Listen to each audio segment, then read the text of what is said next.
بوا کو دیکھتے ہی کرن کا حلق تک کڑوا ہو گیا۔ اس نے بے دلی سے انہیں سلام کیا اور اندر کی جانب بڑھ گئی۔ گرمی سے برا حال تھا، اس لیے کتابیں میز پر رکھ کر چادر ایک طرف ڈالی اور الماری سے کپڑے نکال کر واش روم میں گھس گئی۔ نہا کر باہر آئی تو کچن سے برتنوں کی آواز سن کر سیدھی وہاں چلی آئی۔ میں نے کھانا ڈائننگ ٹیبل پر لگایا ہے، وہیں چلو، میں بھی آتی ہوں، صادقہ نے جلدی سے کہا۔ میں نے ابھی نماز نہیں پڑھی ہے، کرن نے اکھڑے سے لہجے میں کہا۔ ابھی کافی وقت پڑا ہے، کھانا کھا لو، پھر تسلی سے نماز پڑھ لینا، صادقہ نے مشورہ دیا۔ یہ مہتاب وہ آج کس سلسلے میں تشریف لائیں تھی؟ کرن نے پوچھا۔ اب اس گھر میں آنے والوں کو تم لوگوں کی اجازت درکار ہے، صادقہ خفا ہو کر بولی۔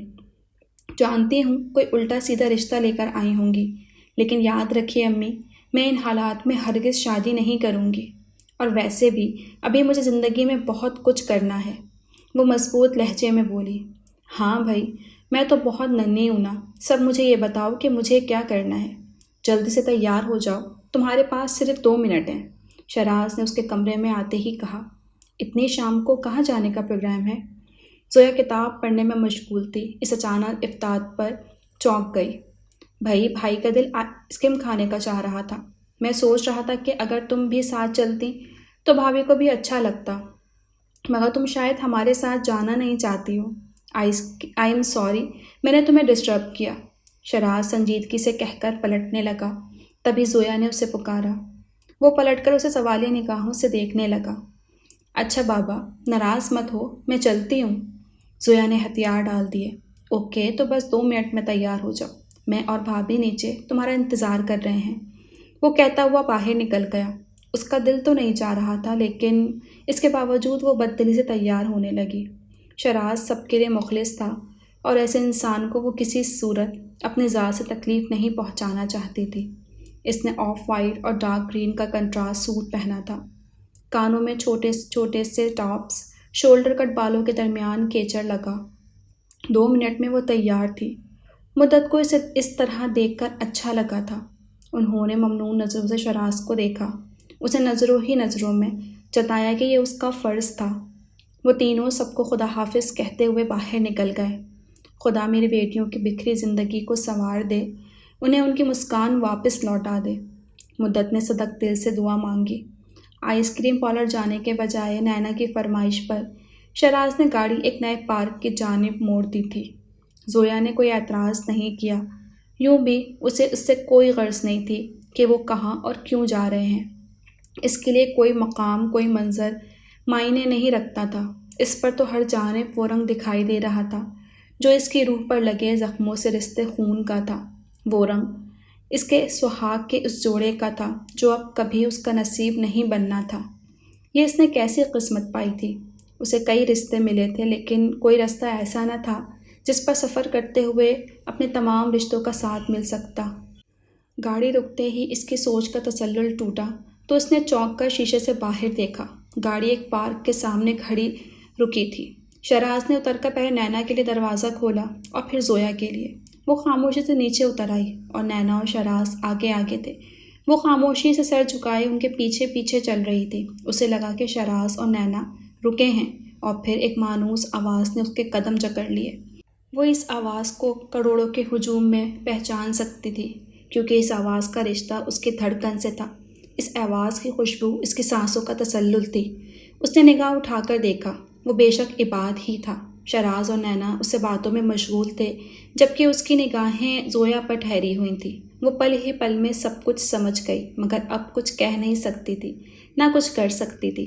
عباد، پلیز تم تھوڑی دیر یہاں رکو، میں اور بھابھی ایک چھوٹا سا راؤنڈ لگا کر آتے ہیں۔ شہراز نے جواب کا انتظار کیے بغیر قدم آگے بڑھا دیے۔ نینا اس کے ہم قدم تھی۔ زویا افسوس کر رہی تھی کہ وہ یہاں آئی کیوں، کتنی آسانی سے وہ بے وقوف بن گئی تھی۔ عباد اس کے قریب آ گیا۔ وہ ایک قدم پیچھے ہٹ گئی۔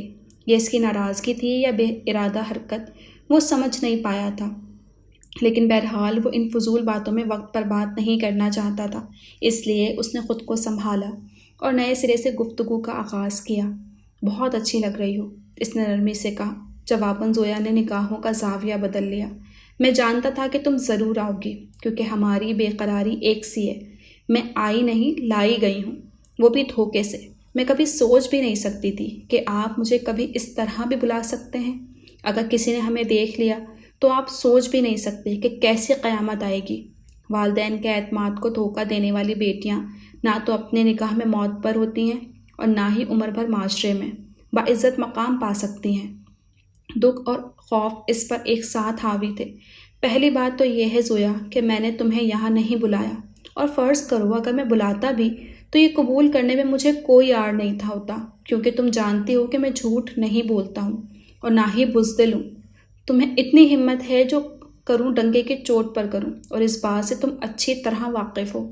اسے غصہ آ رہا تھا، لیکن زویا نے کچھ کہنا چاہا۔ ابھی میری بات مکمل نہیں ہوئی ہے۔ زویا کی بات کاٹ کر دھاڑا تو وہ سہم گئی۔ کیا کہا تم نے کہ لوگ دیکھیں گے تو کیا کہیں گے؟ تو زویا بیگم آپ بھول گئی ہیں، لیکن لوگ جانتے ہیں کہ آپ میری منکوحہ ہیں، اس نے جتانے والے انداز میں کہا۔ تمہیں پوری دنیا نگاہوں میں سرخرو ہونے کی فکر ہے۔ یہ فکر ہے کہ کون کیا چاہتا ہے، کون کیا سوچتا ہے، لیکن میں کیا چاہتا ہوں، میں کیا سوچتا ہوں، اس بات سے تمہیں کوئی فرق نہیں پڑتا۔ وہ سخت خفا تھا۔ وہ میرے والدین ہیں، میری جنت، میری چھاؤں۔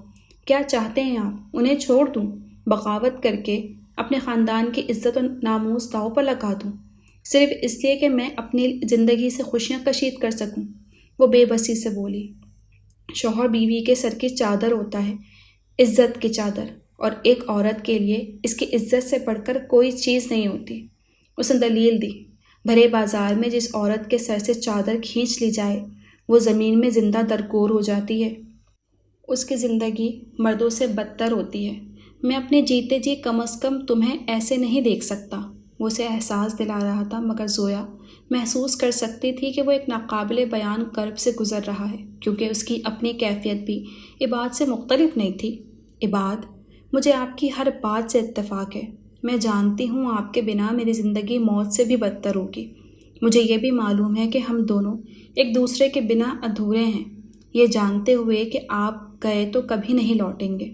میں آپ کا انتظار کروں گی، ہر چہرے میں آپ کو تلاش کروں گی، کیونکہ مجھے آپ کے بنا جینا آتا ہی نہیں ہے۔ آپ کو بھولنا تو دور کی بات، آپ کو بھولنے کے بارے میں سوچنا بھی میرے ناممکنات میں سے ہے۔ مگر اس نے کرب سے آنکھیں بند کر لیں۔ حوصلے بکھر رہے تھے تو آنسو رخساروں پر ٹھہر گئے۔ اگر تم یہ سب نہ بھی کہو، پھر بھی مجھے ہر بات پر یقین ہے۔ لیکن تم یہ یقین کیسے کر سکتی ہو کہ میں تمہارے بنا جی لوں گا؟ وہ بھی جیسے بکھرنے لگا۔ کیوں زویا، کیوں؟ سب جانتے ہوئے میرے ساتھ ایسا کر رہی ہو؟ تم تو میری زندگی کی روشنی ہو، کیوں میری زندگی کو عمر بھر کے اندھیرے میں دینا چاہتی ہو؟ وہ اسے شانوں سے تھام کر تقریباً جھنجھوڑتے ہوئے بولا۔ آواز قدرے تیز تھی، اس لیے ارد گرد کے لوگ کچھ ٹھہر کر انہیں دیکھنے لگے۔ عباد کو احساس ہوا تو اس نے فوراً ہاتھ ہٹا لیے۔ زویا نے اپنے شانے سہلائے تو وہ شدید ندامت محسوس کرنے لگا۔ آئی ایم سوری زویا، مگر میں کیا کروں؟ میرا دل میرے اختیار میں نہیں ہے۔ ایک بے بسی سی تھی۔ زویا کچھ کہنا چاہتی تھی، تبھی اس کی نگاہ شراز اور نینا پر پڑی جو ان کے جانب آ رہے تھے۔ اس نے کچھ کہنے کا ارادہ ترک کر دیا۔ اب میں چلتا ہوں، باقی باتیں بعد میں ہوں گی، اور ہاں، اپنے دل سے اس بدگمانی کو نکال دو کہ میں نے تمہیں بلایا ہے۔ مجھے اپنی محبت تک پہنچنے کے لیے چور دروازوں کی ضرورت نہیں ہے۔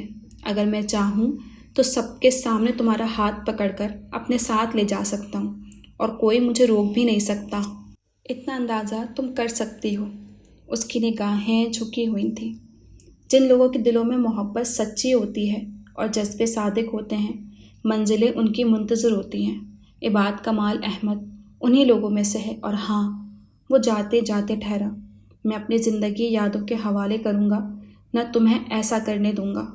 وہ اتنا کہہ کر بڑی شان سے قدم اٹھاتا اس سے دور ہوتا چلا گیا۔ وہ اسے دیکھتی رہ گئی۔ شراز، آپ کو میرے ساتھ ایسا نہیں کرنا چاہیے تھا، زویا نے شکوہ کیا۔ تو کیا کرتا؟ باقی لوگوں کی طرح یہ سوچتا کہ ایسا کیا کروں جس سے اس خاندان کی عزت کو چار چاند لگ جائیں، بابا صاحب کا نام روشن ہو جائے، چاہے اس کے لیے کسی کا وجود اندھیروں میں گم ہو جائے۔ نہیں زویا، میں اس قدر سنگ دل نہیں ہوں۔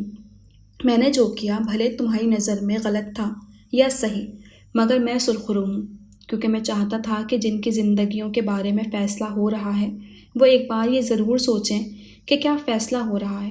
وہ ایک بار ضرور سوچیں کہ کیا یہ فیصلہ ان کے لیے ٹھیک ہے۔ اس نے سنجیدگی سے کہا، اگر بابا صاحب نے فیصلہ کیا ہے تو سوچ سمجھ کر ہی کیا ہوگا، تو پھر غلط اور صحیح کا سوال کہاں سے آ گیا؟ زویا نے مدھم لہجے میں کہا، پاگل مت بنو زویا، یہ کوئی کھیل نہیں ہو رہا، یہ تمہاری زندگی کا سب سے اہم فیصلہ ہے، اور اس سے عباد کی زندگی بھی جڑی ہے۔ تمہاری خوشی عباد کی زندگی پر بری طرح اثر انداز ہوگی، یہ بات تم اچھی طرح سے جانتی ہو، اس نے جتانے والے انداز میں کہا، اور میں یہ بھی جانتی ہوں کہ اس رشتے کے باقی رہنے سے اور کوئی رشتہ باقی نہیں رہے گا۔ میرے ماں باپ کے دل کو چوٹ لگ چکی ہے، اب میں بابا صاحب کے وقار کو ٹھیس نہیں پہنچانا چاہتی۔ اور زوبیا کا کیا سوچے گی میرے بارے میں کہ میں نے ان لوگوں سے رشتہ جوڑ لیا جن سے اسے دکھ کے سوا کچھ نہیں ملا؟ زویا نے اپنی سوچ کو اپنے لفظوں میں بے نقاب کر دیا۔ اگر تم خود پر جبر اور ظلم کر کے یہ ثابت کرنا چاہتی ہو کہ تم کتنی عظیم ہو تو معاف کرنا زویا، یہ عظمت نہیں بے معنی ہے۔ ایک مسلمان ہونے کے ناطے تمہیں یہ منافقت زیب نہیں دیتی۔ شراز صاحب کوئی سے بولا، وہ خاموش رہی۔ تم فرجاد کو برا کہتی ہو، نہ کہ اس نے زوبیا کو چھوڑ دیا۔ اپنا محاسبہ کرو، تم بھی وہی کر رہی ہو، تم بھی بات کو بیچ مندار میں چھوڑ رہی ہو، اسے اس گناہ کی سزا دے رہی ہو جو اس نے کیا ہی نہیں۔ تمہیں ہمیشہ یہ یاد رہتا ہے کہ وہ فرجاد کا بھائی ہے، لیکن تم یہ کیسے بھول گئیں کہ تمہارے اس کے ساتھ بہت سارے رشتے ہیں؟ کیسے بھول گئیں کہ عباد وہ شخص ہے جس کو تم نے دنیا میں سب سے، یہاں تک کہ خود سے بڑھ کر چاہا ہے، اور یہ کہ اس کے سوا تم کسی کو چاہ ہی نہیں سکتی؟ اس نے یقین سے کہا، ہاں میں عباد سے بہت محبت کرتی ہوں، اتنی کہ اس کا اندازہ بھی آپ نہیں لگا سکتے۔ اگر مجھے 100 بار بھی موت ملے تو ہر بار مرتے ہوئے میری صرف یہی خواہش ہوگی کہ اب اگر زندگی ملے تو صرف عباد کے لیے، کیونکہ جب سے آگاہی ملی ہے تب سے میرا سفر بھی وہی رہا ہے اور منزل بھی۔ اس کے بعد بھی اگر آپ کو میری محبت اور میرے جذبوں کی صداقت ہونے پر شبہ ہے تو میں اس کی وضاحت ضروری نہیں سمجھتی۔ وہ خفا سی ہو گئی۔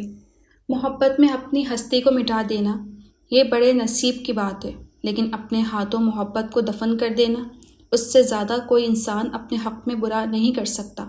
اور تم خود کو ان لوگوں میں شامل کر رہی ہو زویا۔ تمہاری زندگی ہے اور تم جس طرح چاہے اسے جی سکتی ہو، لیکن پھر بھی اتنا ضرور کہنا چاہوں گا کہ ایسا کوئی فیصلہ مت کرنا جس کی وجہ سے تم عمر بھر پچھتاؤ، کیونکہ یہ جو پچھتاوے ہوتے ہیں نا، انسان کو دیمک کی طرح چاٹ جاتے ہیں۔ آگے تم سمجھدار ہو، میں دعا کروں گا خدا تمہیں بہتر رستے دکھائے۔ وہ اتنا کہہ کر اس کے کمرے سے باہر نکل گیا۔ زویا سر تھام کر بیڈ پر بیٹھ گئی۔ ہم نے جو کیا اس کے بھلے کے لیے کیا، کیا پتہ تھا کہ اسے اس بات کا اتنا برا لگے گا؟ اگر معلوم ہوتا تو ایسا کبھی نہ کرتے۔ نینا بہت نادم تھی۔ بھابھی، آپ ہر بات میں اپنی غلطی کیوں ڈھونڈنے لگتی ہیں؟ شراز نے کرسی پر ٹکتے ہوئے اسے سوالی نگاہوں سے دیکھا۔ شراز، ہم نے انجانے میں اس کے دل اور اس کے جذبات کو ٹھیس پہنچائی ہے، اور یہ غلطی نہیں، گناہ ہے۔ سوچو، خدا نخواستہ یہ بات اگر گھر میں کسی اور کو پتہ چل جاتی تو زویا کی پوزیشن کتنی خراب ہو سکتی تھی۔ سب اس کے بارے میں کیا سوچتے، اور ہم کسی کو نہیں سمجھا سکتے تھے۔ وہ بہت گلٹی فیل کر رہی تھی۔ بھابھی پلیز، ان سب معاملے میں آپ کی کوئی غلطی نہیں ہے، اس لیے خود کو گنہگار ہونے کے احساس سے آزاد کیجیے۔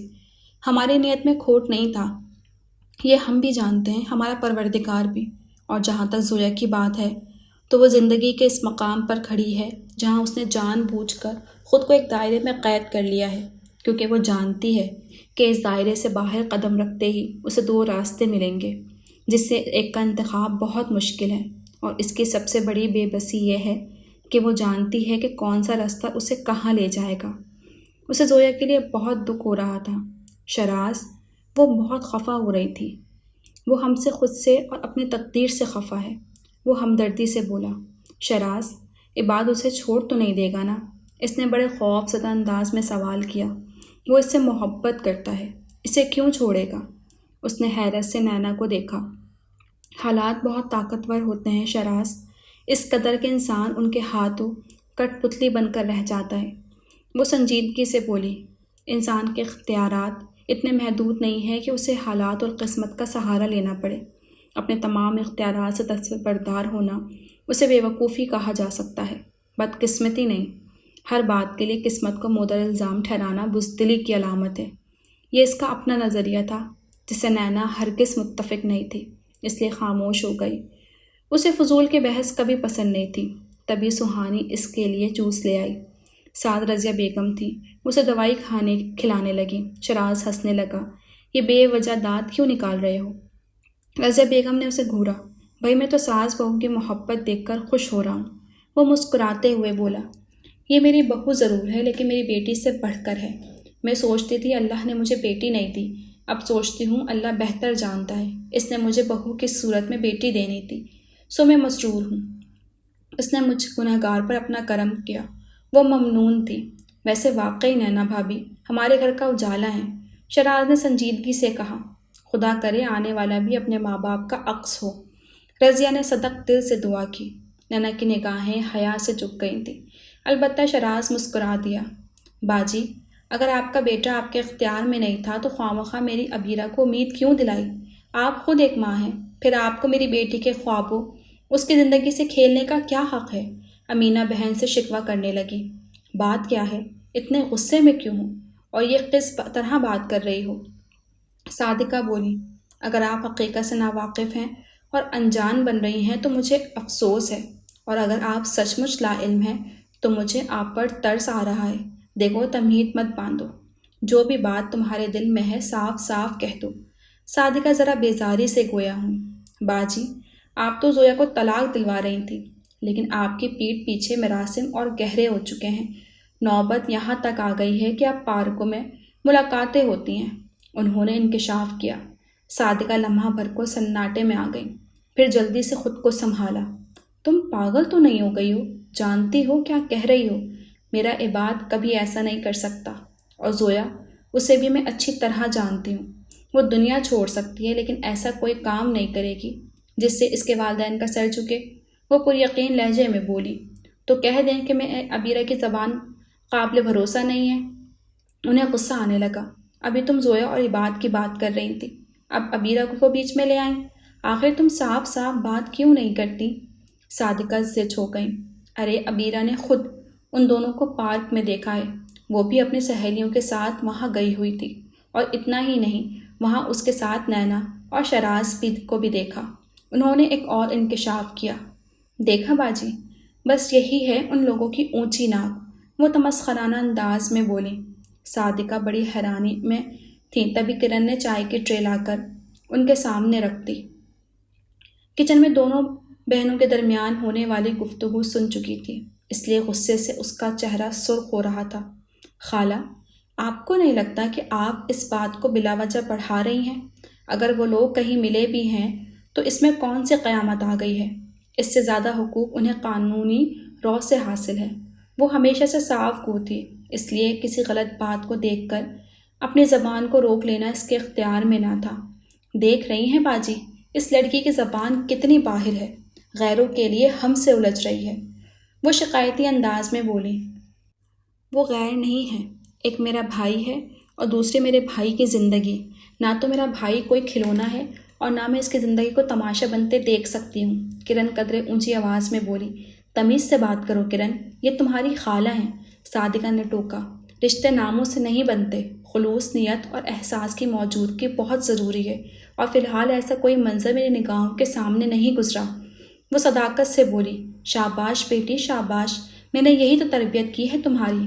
واہ، صحیح نام روشن کر رہی ہو اپنے ماں باپ کا۔ صادقہ قدرے طنز سے بولی۔ ہمارے خاندانوں کا یہی تو اصول ہے کہ سب کو اپنے نام و ناموس، حسب و نفس کی فکر ہے، لیکن ہر انسان کو زندگی صرف ایک بار ملتی ہے، یہ بات آپ لوگ کیوں بھول جاتے ہیں؟ اور امینہ خالہ، میں جانتی ہوں آپ عبیرہ اور عباد کی شادی کروانا چاہتی ہیں، لیکن یقین کیجیے خالہ کہ اس فیصلے سے کسی کو خوشی نہیں ملے گی۔ تین زندگیاں برباد ہو جائیں گی، کوئی بھی خوش نہیں رہے گا۔ پلیز آپ کیوں سمجھتے ہوئے بھی نہیں سمجھنا چاہتی؟ وہ منت بھرے انداز میں بولی۔ میرا یقین کیجیے خالہ کہ بھائی کی زندگی میں زویا کے علاوہ کسی کے لیے جگہ نہیں۔ آپ ماں ہو کر کیوں اپنی بیٹی پر ظلم کر رہی ہیں؟ عباد بھائی کی ذات سے اسے کوئی خوشی، کوئی سکھ نہیں ملے گا۔ سمجھ میں نہیں آتا کہ آپ لوگوں کو کیسے سمجھاؤں۔ کرن زچ ہونے لگی۔ لیجیے باجی، یہ نوبت آ گئی ہے کہ یہ کل کی لڑکیاں ہمیں سمجھائیں گی، ہمارے فیصلوں پر تنقید کر کے یہ سمجھتی ہیں کہ یہ ہم سے بڑے ہو گئے ہیں۔ یاد رکھو، اگر تم لوگ یہ چاہتے ہو کہ ہم اپنی عقل کو تالا لگا کر تم لوگوں کے دماغ سے سوچیں، اپنی آنکھیں ہتھیلیوں پر رکھ کر تم لوگوں کی آنکھوں سے دنیا دیکھیں، تو ایسا نہیں ہو سکتا۔ ہم بہتر جانتے ہیں کہ ہمارے بچوں کی بھلائی کس میں ہے، سمجھی؟ امینہ غصے میں آ گئی اور اس سے قبل کہ کرن کچھ بولتی، صادقہ بول پڑی۔ کرن، اپنے کمرے میں جاؤ۔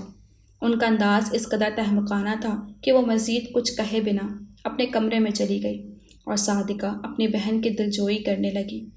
کتنی بہت سی یادیں تھیں، بے شمار خطوط، ان گنت باتیں، لاتعداد کارڈز اور بہت سے خوشگوار لمحے۔ زویا بیڈ پر بکھری ہر چیز کو غیر ارادی طور پر چھو چھو کر دیکھ رہی تھی۔ جب بھی بات اس سے دور جاتا، اسے خط ضرور لکھتا تھا، چھوٹے سے چھوٹی بات اسے لکھتا، اور آخری بار جب وہ لاہور گیا تھا تو اس نے خط میں لکھا تھا، زویا، آج مجھے ایک لڑکی ملی تھی، اس کا نام بھی زویا تھا اور وہ کچھ تم جیسی بھی دکھتی تھی، مگر اس کے باوجود مجھے اس کا نام، اس کی ہر ایک بات میں اجنبیت محسوس ہوئی۔ جانتی ہو کیوں؟ وہ اس وقت زویا نے خط پڑھتے ہوئے مسکرا کر نفی میں سر ہلایا تھا اور خط پر نظریں جما دی تھیں۔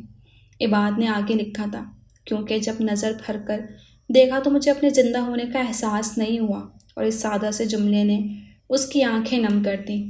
وہ اب تک صرف اس کی چاہت سے واقف تھی، اس کی شدتوں، اس کی دیوانگی سے تو آج شناسائی ہوئی تھی۔ یہ سادہ سا جملہ گویا اس کی ضد کا حاصل تھا۔ لفظ بظاہر بے جان تھے اور معمولی دکھائی دیتے ہیں، لیکن ان کے بدولت رونما ہونے والی تبدیلیاں بہت غیر معمولی ہوتی ہیں۔ انسان نئے نئے تجربات سے گزرتا ہے، کبھی کسی بھٹکتی روح کو اس کا وجود مل جاتا ہے اور کبھی اپنی ذات کی تکمیل کے لیے سرگودہ رہتا اور کسی کو پا کر مطمئن ہو جاتا۔ در حقیقت انسان کے تجربات میں سب سے انوکھا تجربہ ہے کہ وہ اس تجربے کا نام محبت ہے۔ محبت کیسے ہوتی ہے یہ کوئی نہیں جانتا۔ یوں بھی محبت نہ ہو تو علم نجوم سے اور نہ سائیکالوجی کا کوئی باب کہ جس کے ذریعے باانسانی نتائج تک پہنچا جا سکے، اور محبت کوئی سوچ، کوئی جواز نہیں، کوئی صلاحیت بھی نہیں۔ ہاں، اگر محبت کچھ ہے تو بس ادراک یا یقین۔ اس سے پہلے اور اس کے بعد محبت کچھ ہے اور نہ شاید کچھ ہو سکتی ہے۔ اسے تکیے کے نیچے سے بات کی تصویر نکالی اور بڑی نرمی سے اس تصویر پر ہاتھ پھیرا۔ آنکھوں میں ٹھہری نمی ذرا گہری ہو گئی۔ یہ بات، اگر میری زندگی میں آپ نہ ہوتے تو میرے لیے کتنا آسان ہوتا اس شخص کو چھوڑنا جس میں آپ کی کوئی بات نہ ہوتی، جس کی محبت کو میرے دل نے نہ پرکھا ہوتا، جس کے بارے میں مجھے یقین نہ ہوتا کہ اس کے ہاتھ جب بھی اٹھیں گے صرف مجھے مانگیں گے، جس کے قدم جس رستے پر بھی پڑیں گے اس کی طلب صرف میں ہوں گی۔ کاش میں آپ کو بھول سکتی۔ اس نے عباد کی تصویر کو بے بسی سے دیکھا۔ دوسری طرف عباد بھی اسی کے طرح تڑپ رہا تھا، نیند جیسے آنکھوں سے روٹ گئی تھی۔ اس نے آج تک سنا تھا کہ زندگی ہر موڑ پر انسان کا امتحان لیتی ہے، لیکن آج یہ اس کی زندگی کا سب سے بڑا سچ تھا۔ اس کی زندگی ایک تسلسل کے ساتھ اس کا امتحان لے رہی تھی۔ کیوں زویا، میرے ساتھ ایسا کیوں کر رہی ہو؟ کیا میری محبت تمہارے نزدیک اتنی ثانوی ہے جیسے کسی بھی رشتے کی سلامتی کے لیے قربان کیا جا سکتا ہے؟ کہ ہمارا رشتہ اتنا غیر اہم تھا کہ کسی بھی اہم سبب کی وجہ سے اسے ختم کیا جا سکتا ہے؟ میری محبت میں کہاں کمی رہ گئی کہ دوسروں کے فیصلے اتنے طاقتور ثابت ہو گئے کہ میری دنیا نیست و نابود ہو گئی، میری اپنی ذات میرے لیے اجنبی ہو گئی؟ یہ صلہ تھا میری چاہت کا، میرے پرخلوص جذبوں کا۔ وہ شدید دکھ میں گھر گیا تھا، کچھ سمجھ میں نہیں آ رہا تھا کہ کیا ہو رہا ہے، اور وہ بھی اسی کے ساتھ۔ آخر اس سے کہاں چوک ہوئی تھی کہ اب تک کی زندگی بے مقصد اور بے معنی لگنے لگی تھی۔ کرن نے آہستگی سے عباد کے کمرے کا دروازہ کھول کر اندر جھانکا تو اسے مدھم روشنی میں کرسی پر گمسم سا بیٹھا دکھائی دیا۔ وہ چھوٹے چھوٹے قدم اٹھاتی اس کرسی کے قریب آ کر رکی، مگر عباد کو اس کی موجودگی کا احساس نہیں ہوا۔ شاید اس کا دھیان کہیں اور تھا۔ کرن نے خود ہی قیاس کیا، بھائی۔ اس نے نرمی سے اس کے شانے پر ہاتھ رکھ کر پکارا تو اس نے قدرے چونک کر اپنی چھوٹی بہن کو دیکھا۔ تم اب تک جاگ رہی ہو؟ اس نے خود کو نارمل ظاہر کرنے کی کوشش کی۔ آپ بھی جاگ رہے ہیں نا؟ اس نے بھائی کو ہمدردی سے دیکھا۔ جن لوگوں کے نصیب سو جاتے ہیں ان لوگوں کی راتیں اکثر جاگتے ہوئے گزرتی ہیں۔ وہ کرب سے مسکرا دیا تو کرن کا دل دکھ سے بھر گیا۔ بھائی، اللہ سے اچھی امید رکھیں۔ مایوسی گناہ ہے، اور پھر محبت سے ہی تو ایمان کی پرکھ ہوتی ہے۔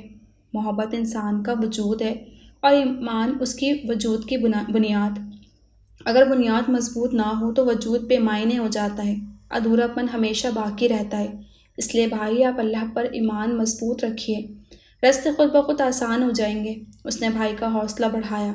کوئی راستہ بچا ہو تو آسان ہونے کی امید ہوتی ہے۔ میری بدقسمتی یہ ہے کہ میرے پاس اب کوئی راستہ نہیں بچا ہے۔ وہ جیسے ٹوٹ رہا تھا۔ بھائی، اس سے پہلے کہ محبت دیمک بن کر ہمارے وجود کو چاٹ جائے، بہتر ہے کہ ہم محبت کو دل سے نکال کر اسے امر کر دیں۔ اس نے سلیقے سے سمجھایا۔ میں سمجھا نہیں۔ وہ ابھی بھیگی سی نگاہوں سے اسے دیکھ رہا تھا۔ بھائی، آپ زویا سے ملے تھے؟ یہ بات امینہ خالہ کے ذریعے امی تک پہنچ چکی ہے۔ اب وہ اس بات کو ختم کر دیں گی یا بڑھائیں گی، کچھ پتہ نہیں ہے۔ وہ خود کشمکش میں تھی۔ میں زویا سے ملا تھا، یہ بات خالہ تک کیسے پہنچ گئی؟ وہ حیران تھا۔ جواباً اس نے ماں اور خالہ کے درمیان ہونے والی گفتگو اس کے گوش گزار کرتی ہے۔ وہ خاموشی سے سنتا رہا۔ جب وہ بات ختم کر چکی تب بھی عباد خاموش رہا۔ کرن نے چند لمحے اس کے بولنے کا انتظار کیا، پھر خود ہی بولی، بھائی، جلد یا بدیر امی آپ سے اس معاملے میں بات ضرور کریں گی، لیکن بھائی پلیز آپ خود پر کنٹرول رکھیے گا، میں نہیں چاہتی کہ بات مزید بگڑ جائے۔ وہ منت بھرے لہجے میں بولی، تمہیں اب بھی بات بگڑنے کا خوف ہے؟ وہ حیران ہوا۔ ہاں بھائی، اس نے اعتراف کیا۔ اس سے قبل کہ وہ کچھ کہتا، صادقہ بیگم کمرے میں داخل ہوئیں اور سب سے پہلے کرن کو باہر جانے کا حکم دیا۔ اس نے ایک بار عباد کی جانب دیکھا اور خاموشی سے کمرے سے باہر نکل گئی۔ تم آج زویا سے ملے تھے؟ صادقہ نے کرن کے جانے کے بعد پوچھا۔ آپ مجھے کسی عظیم گناہ کا احساس دلانا چاہتی ہیں یا آپ کے یقین کو میرے اعتراف کے سہارے کی ضرورت ہے؟ وہ طنز سے بولا۔ فضول باتیں مت کرو عباد، سیدھا سیدھا میری بات کا جواب دو۔ وہ قدرے خفگی سے بولی۔ حیرت ہے، آپ کو اپنی بہن پر بھروسہ نہیں؟ اس کا انداز ویسا ہی تھا۔ بابا صاحب نے زویا کے لیے جو فیصلہ کیا ہے، اس فیصلے کے آگے اس نے اپنا سر جھکا دیا ہے۔ ایک تم ہو کہ اپنی ماں کا سر جھکانے پر تلے ہوئے ہو۔ ان کی خفگی مزید بڑھ گئی۔ میں نے ایسا کوئی کام نہیں کیا جس سے آپ کا سر جھک جائے۔ ہاں، اگر میری ذات آپ کے لیے قابل فخر ہونے کی شرط عبیرہ ہے تو پھر آپ میرے بارے میں جو چاہے سوچ سکتے ہیں۔ وہ مطمئن انداز میں بولا۔ یعنی تم نے اس کے ساتھ مل کر اپنی ماں کے خلاف محاذ آرائی کرنے کا فیصلہ کر لیا ہے؟ وہ شاکی نگاہوں سے اسے دیکھتے ہوئے بولی۔ امی پلیز اسے درمیان میں مت لائیں، اور جہاں تک محاذ آرائی کا تعلق ہے تو میرا ایسا کوئی ارادہ نہیں ہے۔ میں صرف اپنے ضمیر کے سامنے سرخرو ہونا چاہتا ہوں۔ میں کسی کی بربادی کا سبب بننا برداشت نہیں کر سکتا ہوں۔ امی آپ سمجھتی کیوں نہیں ہیں؟ میں منافقت بھری زندگی جی نہیں سکتا۔ وہ ایک پل کے لیے ماں کے سامنے بے بس ہو گیا۔ کہہ دو یہی رشتہ تمہارے لیے سب کچھ ہے، ماں کی کوئی اہمیت نہیں ہے۔ وہ کرسی پر ٹک گئیں۔ اس گھڑی وہ دکھی تھیں۔ عباد ان کے قدموں میں بیٹھ گیا۔ امی، آپ میری جنت ہیں جسے میں کبھی نہیں چھوڑ سکتا، لیکن میرے لیے وہ رشتہ بھی توڑنا ناممکن ہے۔ آپ اچھی طرح جانتی ہیں کہ اللہ کے نزدیک طلاق سب سے ناپسندیدہ فعل ہے۔ وہ سمجھانے لگا۔ امی، یہ ایک عورت کی عزت، اس کی پوری زندگی کا سوال ہے۔ آپ کیا چاہتی ہیں جو فرجاد بھائی نے زوبیہ کے ساتھ کیا وہی میں زویا کے ساتھ کروں، صرف اپنے بھائی کو صحیح ثابت کرنے کے لیے؟ کیوں امی؟ اس کا کیا قصور ہے؟ کیا خطا ہے؟ ذرا سوچیں امی، میرے اس طرح چھوڑ جانے پر لوگ کیا کہیں گے؟ ایک جیتی جاگتی لڑکی لوگوں کی نگاہوں میں تماشا بن کر رہ جائے گی، اور میں تمام عمر لوگوں سے کیا خود سے بھی نگاہ نہیں ملا پاؤں گا۔ وہ ملتجی تھا۔ اچھا لگا یہ جان کر کہ میرا بیٹا نزاکتوں کو اس قدر سمجھتا ہے، لیکن کاش وہ اپنی ماں کے دل کو بھی سمجھ سکتا۔ جتنا خیال اسے ایک انجان لڑکی کا ہے، اتنا احساس اسے اپنی خونی رشتے کا بھی ہوتا۔ ان کے لہجے میں تعصب تھا۔ امی کیا چاہتی ہیں آپ؟ یہی تاکہ فرجاد بھائی واپس گھر آ جائیں تو ٹھیک ہے، آپ انہیں بلا لیجئے، میں ابو کو منا لوں گا۔ اس نے نرمی سے کہا۔ جب تک تم اپنی پھپھو کے گھر سے تمام رشتے ختم نہیں کر دیتے اس کا لوٹنا ناممکن ہے۔ وہ سنجیدگی سے بولی۔ مطلب؟ زویا اس گھر میں آ گئی تو ایک ہی چھت تلے رہنے والی دو بہویں کبھی ایک دوسرے سے محبت کریں گی نہ عزت کریں گی، کیونکہ زوبیہ کے لیے زویا کے جذبات میں جانتی ہوں، اور یہی ماضی کی تلخیاں میرے گھر میرے بیٹوں کو بانٹ دیں گی۔ یہ میں ہرگز نہیں چاہتی۔ جو زویا کی موجودگی میں یقیناً ہوگا، اور میں یہ کبھی نہیں چاہتی کہ اب میں اس خاندان سے کوئی رشتہ باقی رکھوں۔ وہ فیصلہ کن انداز میں بولی اور عباد دکھ سے ماں کو دیکھ رہا تھا۔ اس تباہی کے دہانے پر پہنچانے کے ان کے پاس ہزار جواز تھے۔ بھائی میں جانتی ہوں تم مصروف ہو، لیکن ایسی بھی کیا مصروفیت کے گھر سے ہی بے خبر ہو جاؤ۔ خیر سے نینا کے دن قریب آ رہے ہیں، کم از کم ایسے وقت میں تمہیں اس کے پاس ہونا چاہیے۔ حد ہے لاپرواہی کی۔ رضیہ نے بیٹے کو آڑے ہاتھوں لیا۔ امی میں جلد از جلد آنا چاہتا ہوں، مگر کچھ مجبوریاں ہیں، وہ دھیمے لہجے میں بولے۔ بیٹا مجھے تمہاری مجبوریوں سے انکار نہیں، تمہیں اپنی ذمہ داریوں کا احساس ہونا چاہیے، انہوں نے نرمی سے سمجھایا۔ امی میں انشاءاللہ بہت جلد آؤں گا، سعد نے گویا یقین دلایا۔ تبھی نینا وہاں چلی آئی۔ رضیہ نے اسے اشارے سے قریب بلایا۔ وہ ان کے قریب آ کر کھڑی ہو گئی۔ یہ نینا بھی آ گئی۔ تم اس سے بات کرو، میں ذرا نماز پڑھ لوں، کہیں مغرب کی نماز قضا نہ ہو جائے، انہوں نے فکر مندی سے کہتے ہوئے نینا کو فون تھمایا اور اپنے کمرے کی طرف چل دیں۔ السلام علیکم، اس نے فون تھامتے ہی بڑے ادب سے سلام کیا۔ وعلیکم السلام، جیتی رہیے، خوش رہیے، سدا سہاگن رہیے، سعد نے اس انداز میں کہا کہ وہ بے اختیار ہنس پڑی۔ اس ہنسی کو سننے کے لیے ترس گیا ہوں میں، سعد بڑی چاہت سے بولے۔ اس کا دل بے اختیار ہونے لگا۔ میں سعد آپ کو بہت مس کر رہی ہوں، پلیز آ جائیے، اب مجھ سے اور انتظار نہیں ہوتا، بے ارادہ کہہ گئی۔ مجھے احساس ہے نینا کہ میرے بنا تم کیسا محسوس کر رہی ہو۔ کبھی کبھی لگتا ہے میں نے تم سے شادی کر کے تمہارے ساتھ بڑی زیادتی کی ہے۔ دیکھا جائے تو میں نے تمہیں سوائے انتظار کے اب تک دیا ہی کیا ہے۔ وہ بڑے نادم تھے۔ ایسا تو مت کہیں سعد، اس نے بروقت خود کو سنبھالا، اور وہ کیسے برداشت کر سکتی تھی کہ اس کا جیون ساتھی یوں احساس جرم میں گرفتار رہے۔ تم بہت باظرف ہو، اس لیے اس سچ کو نظر انداز کر دیتی ہو، لیکن بہرحال حقیقت تو یہی ہے نا، وہ سنجیدگی سے بولا۔ اچھا چھوڑیں، بس اب اچھی اچھی باتیں کریں، اس نے خوشگوار موڈ سے کہا۔ مثلاً کیسی باتیں؟ اس کا موڈ بھی خوشگوار ہو گیا۔ ایسی باتیں جو زندگی کا احساس دلائیں، امید بھری ہوں، اور وہ ادھوری بات چھوڑ کر مسکرا دی۔ اور سعد کو تجسس ہوا، اور ایسی باتیں جو میری سونی راتوں کو مہکا اور میرے انتظار کو خاص بنا دیں، اس نے دھیمے لہجے میں کہا۔ ویسے کہا جاتا ہے کہ ایسی محبت لوگ شادی سے پہلے کرتے ہیں، سعد نے بہت خوبصورت احساس میں گھرے ہوئے کہا۔ یہ سچ ان لوگوں کے لیے جو جیون ساتھی کا مطلب جانتے ہیں اور نہ سچے احساس سے ہی واقف ہوتے ہیں۔ سعد، مجھے کسی وحی کی طرح ہمارے دلوں پہ محبت ہوتی ہے، دعا بن کر ہونٹوں سے ابھرتی ہے، اور پھر آسمان کی بلندیوں پر اپنا سفر مکمل کرتی ہے، اور پھر ایک دن معجزے کی طرح ہمیں زمین پر مل جاتی ہے، وہ بڑی چاہت سے بولی۔ اور سعد کے دل کے آنگن میں مسرتوں کا ڈھیروں گل کھل اٹھے۔ جانتی ہو، اس گھڑی تم نے مجھے دنیا کی خوش قسمت ترین انسان ہونے کا احساس دیا ہے۔ تھینکس۔ اس گھڑی زندگی میں نینا کی موجودگی کا احساس کچھ اور گہرا ہوا تھا۔ پھر کتنی دیر تک دونوں کے درمیان گفتگو ہوتی رہی۔ بالآخر فون بند ہو گیا۔ دونوں کے دلوں میں تشنگی ابھی باقی تھی۔ بھابھی، اتنا کچھ ہو گیا اور آپ لوگوں نے مجھے بتایا بھی نہیں۔ اب بھی اگر فراز کے انسا سے کال پر بات نہ ہوتی تو مجھے خبر نہ ہوتی کہ میرے بھائی کے ساتھ کیا ہوا ہے۔ سمن دکھی تھی۔ انہوں نے ایسا دھوکہ دیا کہ میری بیٹی لوگوں کا موضوع گفتگو بن گئی۔ اب کسی سے کچھ کہنے کا حوصلہ باقی نہیں رہا۔ مدت بہت شکستہ لہجے میں بولی۔ بھابھی حوصلہ رکھیں، خدا انصاف ضرور کرے گا۔ سمن نے آگے بڑھ کر انہیں اپنے ساتھ لگا لیا۔ پتہ نہیں کیوں میری ہی بیٹیوں کے حصے میں اتنی آزمائش آئی ہے، نہ جانے مجھ سے ایسی کون سی خطا ہو گئی جس کی سزا مجھے اس طرح مل رہی ہے۔ شاید مجھے سفینہ کے ٹوٹے دل کی آہ لگ گئی ہے۔ وہ ایمانداری سے اپنی زندگی کا محاسبہ کرنے لگی۔ ان لفظوں نے سفینہ کے قدم جکڑ لیے۔ وہ دروازے پر ہی رک گئیں۔ اس کے انکشاف نے انہیں ہلا دیا تھا۔ وہ بھی جان کی عیادت کا ارادہ ترک کر اپنے کمرے میں واپس چلی آئیں۔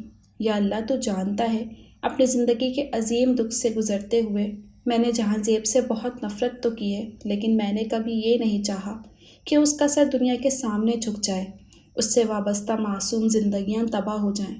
یا اللہ، اگر میرے منہ سے جانے انجانے میں ایسی کوئی بد دعا یا بد کلمات نکلے ہیں تو مجھے معاف کر دے، کیونکہ اب میں اپنے دل پر مزید کوئی بوجھ لے کر نہیں جی سکتی۔ میرے تمام تر حوصلے دم توڑ چکے ہیں، میری ہمتیں جواب دے چکی ہیں اور میں تھک چکی ہوں۔ مجھے معاف کر دے میرے رب، مجھے معاف کر دے۔ سفینہ دونوں ہاتھوں میں چہرہ چھپا کر پھوٹ پھوٹ کر روتی۔ وٹ آ سرپرائز، تم لوگ اچانک یہاں؟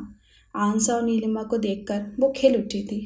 ہاں بھائی، ہم نے سوچا کہ لوگ تو گھر بار والے ہیں، ان کے پاس فرصت کہاں، ہم ٹھہرے فارغ لوگ، تو آداب دوستی ہم ہی نبھا لیں کہ کچھ تو وفا کا بھرم باقی رہے۔ آنسا نے بڑے سلیقے سے شکوہ کیا۔ توبہ ہے کہ ڈاکٹر نے آسان الفاظ میں بات کرنے کو منع کیا ہے، نینا نے مصنوعی خفگی سے کہا۔ نیلما ہنس پڑی۔ ذرا آرام سے، بندے کا دل ذرا کمزور ہے، شراز نے سرگوشی کی۔ نیلما چھینپ گئی، جبکہ آنسا اور نینا باتوں میں مشغول تھی۔ ہاں اچھا بھائی، جلدی سے بتاؤ کیا کھاؤ گے اور کیا پیو گے؟ نینا اٹھ کھڑی ہوئی۔ یہ سب رہنے دو، اس وقت تو ہم تمہیں ساتھ لے جانے کے لیے آئے ہیں، مگر جانا کہاں ہے؟ وہ سوالیہ نگاہوں سے انہیں دیکھنے لگی۔ بھائی چچی جان اور بی جان کو تمہاری بہت یاد ستا رہی ہے، اس لیے فوراً تمہیں حاضر ہونے کا حکم دیا ہے۔ وہ مسکراتے ہوئے بولی۔ میں پھپھو جان سے پوچھ لوں؟ نینا نے جلدی سے کہا۔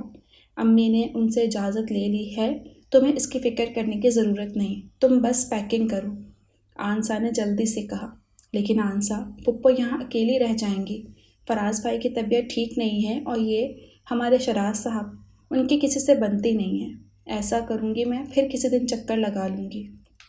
اس نے ایک اور عذر پیش کیا۔ یا اللہ، میں کیا کروں اس لڑکی کا؟ وہ عاجز ہو گئی۔ اب خبردار جو تم نے مزید کوئی بہانہ بنایا، شرافت سے چلنے کی تیاری کرو، اس نے وارننگ دی۔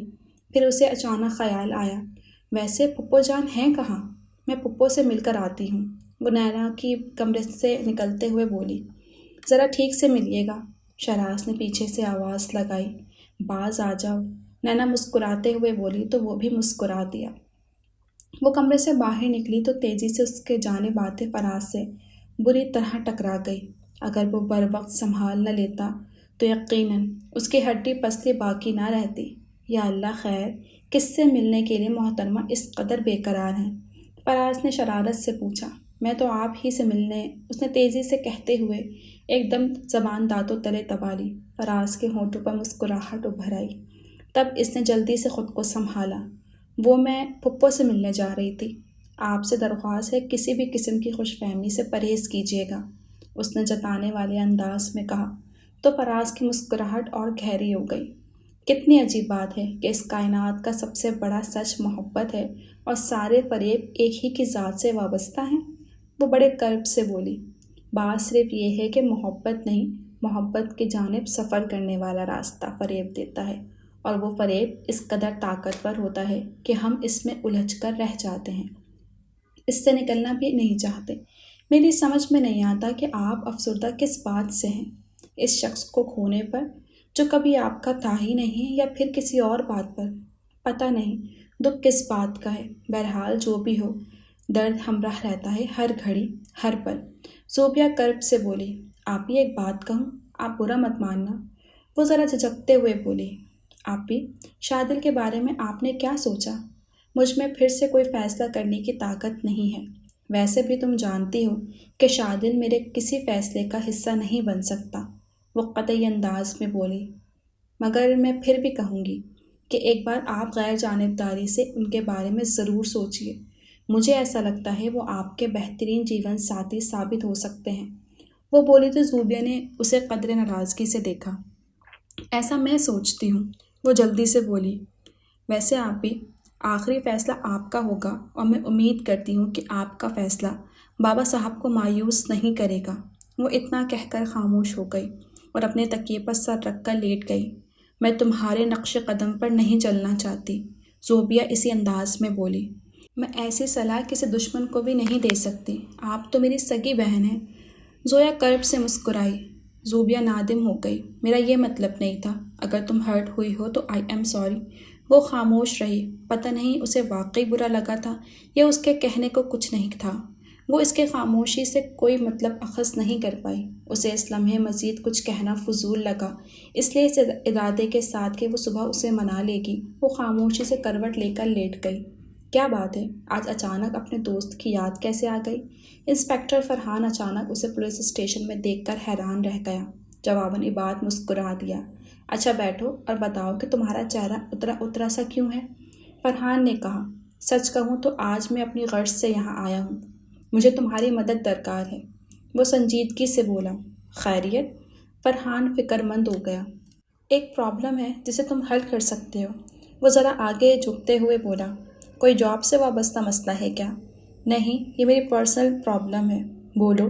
وہ بغور اس کی جانب تکتے ہوئے بولا۔ نہیں، میرا خیال ہے کہ یہ جگہ مناسب نہیں، تم مجھے کہیں باہر ملو۔ اوکے، بتاؤ کہاں ملنا ہے؟ میرے آفس کے قریب جو کافی شاپ ہے، کل شام میں تم سے وہیں ملوں، پھر تفصیل سے بات کریں گے۔ وہ اس انداز میں بولا گویا سب کچھ پہلے سے سوچ رکھا تھا۔ ڈن۔ عباد اسے مصافحہ کرتے ہوئے بولا۔ پھر تھوڑی دیر تک دونوں کے درمیان ادھر ادھر کی باتیں ہوئیں اور پھر عباد اس سے اجازت لے کر چل دیا۔ فرحان کچھ الجھن میں تھا۔ ساتھ کیا آئے گھر کے در و دیوار روشن سے ہو گئے۔ رضیہ تو جیسے جی اٹھیں، اور نینا، وہ کیا محسوس کر رہی تھی، اس کیفیت کو بیان کرنے کے لیے لفظ ناکافی تھے۔ دونوں بھائی بڑے مسرور تھے۔ رضیہ نے انہیں گلے لگا لیا تو آنکھیں بھیگ گئیں۔ یہ منظر دیکھ کر آفندی بے اختیار بولے، رضیہ بیگم، آپ بھی کمال خاتون ہیں۔ جب بیٹا نظروں سے دور تھا اسے یاد کر کے آنسو بہاتی تھیں، اور آج جب نگاہوں کے سامنے ہے تو ان آنسوں میں مزید شدت آ گئی ہے۔ آپ نہیں جانتے جب اولاد نگاہوں سے اوجھل رہے وسوسوں کے ناک خوف زدہ کیے رکھتے ہیں، اور جب ایک دم سارے وسوسے، سارے خوف بے بنیاد ثابت ہو جائیں تو تشکر سے آنکھیں برسنے لگتی ہیں۔ وہ دوپٹے کے کونے سے آنکھیں صاف کرتے ہوئے بولے، آپ کچھ نہیں کہیں گی بھابھی؟ شراز نے شرارت سے نینا کو دیکھا۔ وہ جھیپ کر وہاں سے ہٹ گئی۔ تم مت سدھرنا۔ فراز نے اس کے سر پر چپت لگائی۔ میں نہیں چاہتا کہ ایسا کوئی کام کروں کہ آپ لوگ مجھے آپ کا بھائی ماننے سے انکار کر دیں۔ وہ معصومیت سے بولا۔ دیکھا سعد بھائی، یہ شخص کتنا خطرناک ہے۔ فراز نے سعد بھائی کی توجہ اس کی جانب دلائی تو وہ مسکرا دیے۔ سعد، تم جاؤ فریش ہو جاؤ، باقی باتیں کھانے پر ہوں گی۔ اور بیگم پلیز آپ کھانا لگوائیے، آج بہت دنوں بعد دوپہر کا کھانا ہم سب ساتھ کھائیں گے۔ افندی صاحب کا چہرہ جگمگا رہا تھا۔ رضیہ نے خوش دلی سے اس بات میں سر ہلا دیا۔ سعد کمرے میں داخل ہوئے۔ نینا ان کے لیے کپڑے نکال رہی تھی۔ وہ الماری کا دروازہ بند کرنے لگی، تبھی سعد نے اسے مضبوطی سے تھام لیا۔ نینا نے ایک پل کے لیے ان کی جانب دیکھا اور پھر نگاہیں جھکا لیں۔ ان آنکھوں کی روشنی کو پلکوں کے چلمن کے پیچھے مت چھپاؤ، ورنہ میری دنیا اندھیروں میں ڈوب جائے گی۔ لہجے میں بڑی گہرائی تھی۔ نینا نے نگاہیں اٹھائیں تو اس کی آنکھوں میں محبت کے دیے جلتے دیکھ کر اس کی سانسوں میں اپنے وجود کا احساس پا کر سعد بے اختیار ہونے لگا۔ نینا نے بہت دن بعد زندگی کو زندگی محسوس کیا تھا۔ اب بتاؤ، ایسی کون سی بات ہے جو تم اکیلے میں کرنا چاہتے تھے؟ فرحان نے اس کے سامنے بیٹھتے ہوئے پوچھا۔ یوں سمجھ لو کہ میری زندگی اور موت کا سوال ہے، میرے سامنے آ کھڑا ہوا ہے۔ تم چاہو تو زندگی مل سکتی ہے، ورنہ ہر راہ کی منزل بس موت ہی ہے۔ وہ بکھرا سا تھا اور بہت مایوس بھی۔ کیسی باتیں کر رہے ہو؟ وہ تڑپ گیا، اور تب عباد نے اپنا دل کھول کر اس کے سامنے رکھ دیا کہ اس کے سوا اس گھڑی میں کوئی قابل بھروسہ نہ تھا، نہ اسے سمجھنے والا۔ زندگی ملنے والے چند پرخلوص رشتوں کی فہرست میں ایک اس کا نام، اس کا رشتہ بھی شامل تھا۔ تو اب وہ تمام گفتگو سننے کے بعد اسے سوالیہ نگاہوں سے دیکھ رہا تھا، گویا اس کے ارادے جاننا چاہتا ہو۔ زندگی مجھ سے کیا چاہتی ہے یہ میں نہیں جانتا، لیکن میں یہ ضرور جانتا ہوں کہ میں زویا سے دستبردار نہیں ہو سکتا۔ یہ میری زندگی کا ایک قیمتی سچ ہے، چاہو تو اپنے طور سے اس کی پرکھ کر سکتے ہو۔ بہرحال اب یہ تمہیں طے کرنا ہے کہ تم کہاں تک میرا ساتھ دے سکتے ہو۔ میں تم سے مدد مانگ سکتا ہوں، تمہیں مجبور نہیں کر سکتا۔ عباد، تم اتنی تکلیف دہ حالات سے گزر رہے ہو، مجھے سن کر دکھ ہوا، لیکن اپنے دکھوں کو کم کرنے کے لیے یہ بوجھ دوسروں کی زندگیوں پر مت لا دو، یہ میری صلاح ہے۔ وہ دھیمے لہجے میں بولا۔ تم مجھے بس اتنا بتاؤ کہ تم میرے لیے کچھ کر سکتے ہو کہ نہیں۔ وہ چڑھ گیا۔ کر تو بہت کچھ سکتا ہوں، اور تم جانتے ہو کہ میں کچھ نہ کچھ کروں گا ضرور، لیکن اس سے بہت سے لوگوں کو تکلیف ضرور ہوگی، اور شاید تمہیں بھی۔ جو رسوائی ہوگی وہ الگ۔ وہ اسے اس کے فیصلے کی سنگینی کا احساس دلا رہا تھا۔ ایک بار پھر سوچ لو یہ بات، تم نے جو سوچا ہے اگر اس پہ عمل درآمد ہو گیا تو کافی مسائل پیدا ہو سکتے ہیں۔ کچھ مشکلات ایسی بھی ہوں گی جس میں شاید قانون تمہاری کوئی مدد نہ کر سکے۔ اب میں کچھ نہیں سوچنا چاہتا، کیونکہ انسان اگر اپنی سوچ کو بار بار پرکھنے لگے تو اس کے ارادے ریت کی دیوار سے زیادہ کمزور ہو جاتے ہیں، اور اب میں کمزور نہیں پڑھنا چاہتا۔ وہ مضبوط لہجے میں بولا۔ تو کیا بھابھی کو تمہارے ارادے کی خبر ہے؟ ایک اہم سوال فرحان کے ہونٹوں تک آیا۔ اسے تنہا رہ کر پل پل کی موت منظور ہے۔ وہ میرے ساتھ جی کر تمام رشتوں کو تیاگ نہیں سکتی۔ یوں لگتا ہے کہ میرے دل کے ساتھ کھیلنا سب کے لیے عین ثواب ہے۔ اس کے لہجے میں خف کی در آئی۔ اگر بھابھی تمہارے ساتھ نہیں، تب پھر تمہیں کوئی بھی انتہائی قدم اٹھانے سے گریز کرنا چاہیے، اس نے پھر سمجھایا۔ وہ نہ جانے کیا چاہتی ہے، لیکن مجھے یقین ہے کہ زندگی صرف ایک بار ملتی ہے، اور میں اپنی زندگی کو عام انسانوں کی طرح مکمل طور پر جینا چاہتا ہوں۔ مجھے عظیم ہونے کی آرزو نہیں، میں صرف جینے کی خواہش رکھتا ہوں۔ وہ سنجیدگی سے بولا۔ ٹھیک ہے، تم پریشان مت ہو، میں دیکھتا ہوں کہ میں کیا کر سکتا ہوں۔ تم اللہ پر بھروسہ رکھو، اس نے نرمی سے کہا۔ عباد کا حوصلہ بڑھنے لگا۔ پتہ نہیں کیوں پھپھو، میرا دل گھبرا رہا ہے، نینا نے رضیہ کے قریب بیٹھتے ہوئے کہا۔ اس وقت وہ نماز سے فارغ ہوئی تھی۔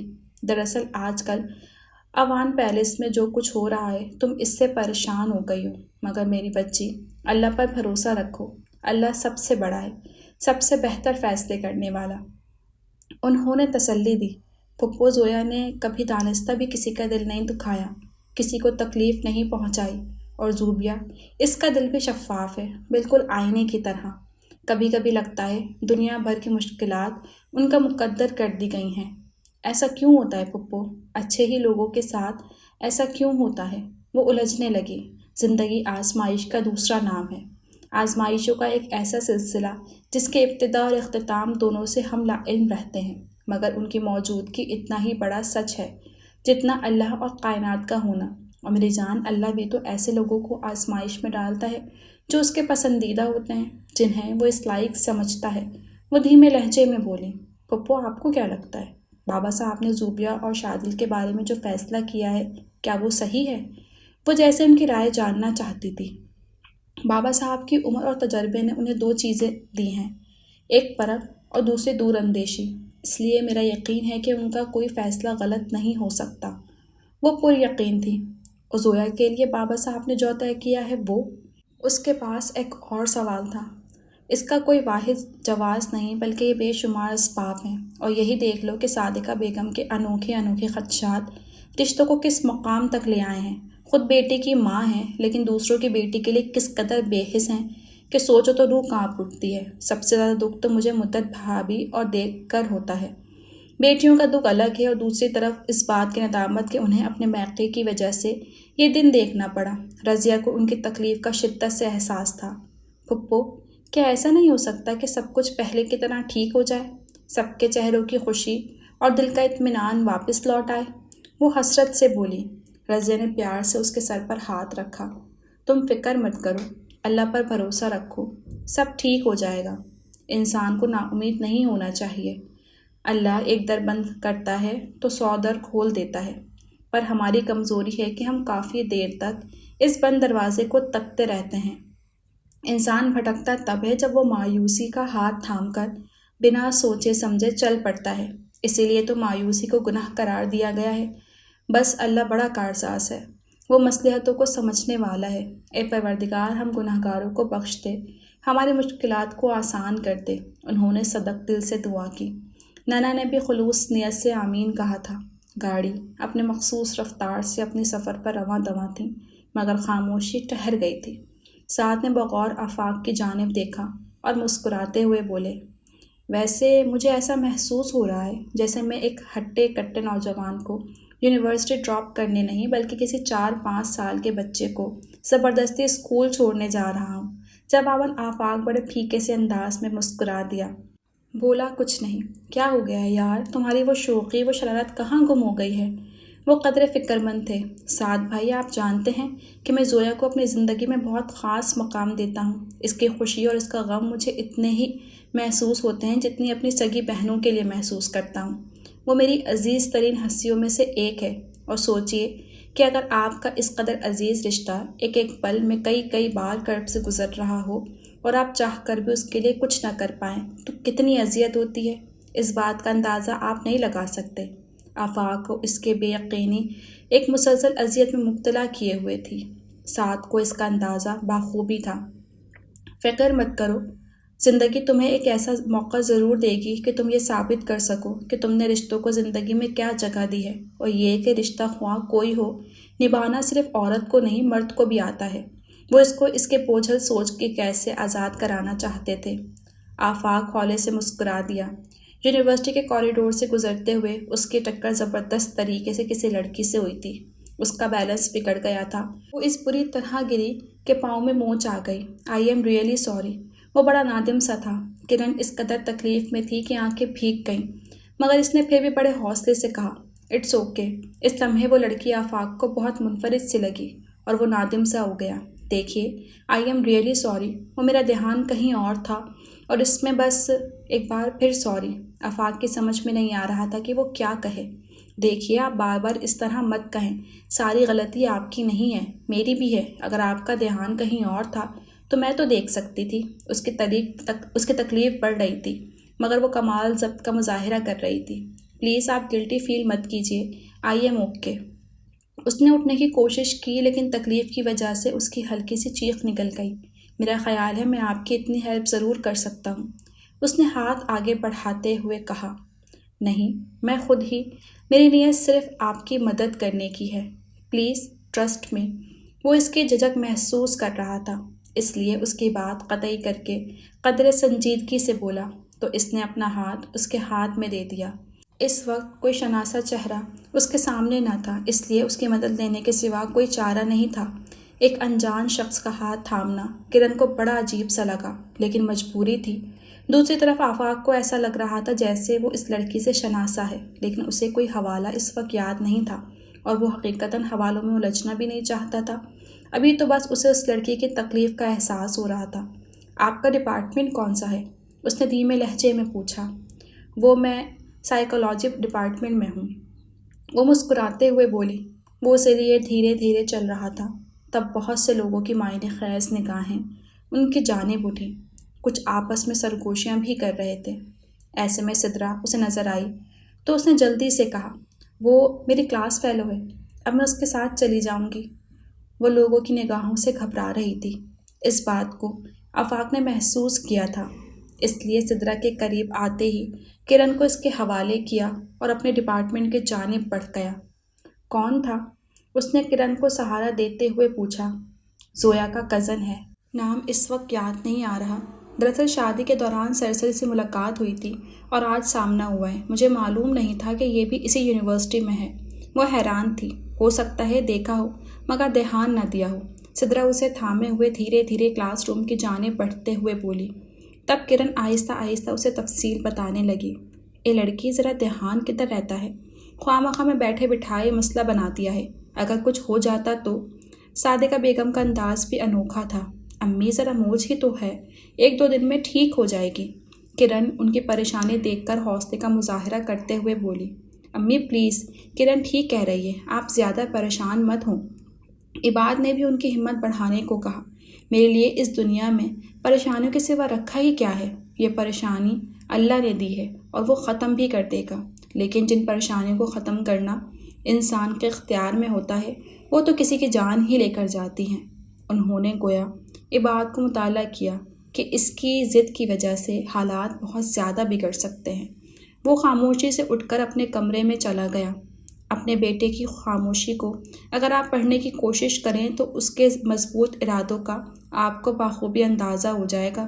کمال صاحب نے پھر سمجھانے کی کوشش کی۔ ہاں، میں ہوں ہی ناسمجھ، خیر اب آپ ہی مجھ کم عقل کو سمجھا دیجیے۔ وہ قدرے خفگی سے بولی۔ صادقہ بیگم، اگر آپ ناسمجھدار ہوتیں تو زندگی کے اتنے سال اس قدر خوشگوار انداز میں نہ گزرتے۔ ہاں، یہ ضرور ہے کہ آپ اپنی ذات کا محاسبہ کرنے سے کتراتی ہیں۔ وہ بڑے گہرے انداز میں بولے۔ صادقہ نے قدرے ناراضگی سے انہیں دیکھا مگر خاموش نہیں رہی۔ آپ کے بیٹے کی خاموشی مجھے کسی بڑے طوفان کا پیش خیمہ معلوم ہوتی ہے، اور یاد رکھیے کہ اگر اس نے کوئی انتہائی فیصلہ کر لیا یا کوئی غلط قدم اٹھایا تو اس کے ذمہ دار صرف اور صرف آپ ہوں گی۔ کمال احمد کا لہجہ تنبیہ آمیز تھا۔